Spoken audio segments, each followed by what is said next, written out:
Here is how to add shadow in Canva. Hello everyone, welcome back to app tutorial. In this video, I'll show you how you can add shadow to your text or photo in Canva. So let's start. First of all, open the Canva app and log into your account. After you open the Canva app, you'll come to the home screen like this.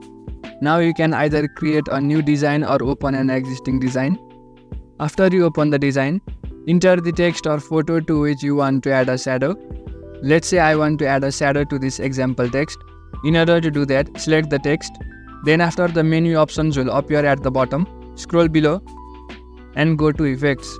Inside effects, you will find this shadow option. Tap on it. As you do that, the shadow effect will be applied. You can also adjust the settings of the shadow effect. For that, tap on the shadow effect once again. Then after, it will take you to the settings page. At this stage, you can adjust various aspects such as offset, direction, transparency and so on. You can play around with the numbers and make it as per your preference. You can also apply the same process while adding shadow to your photo.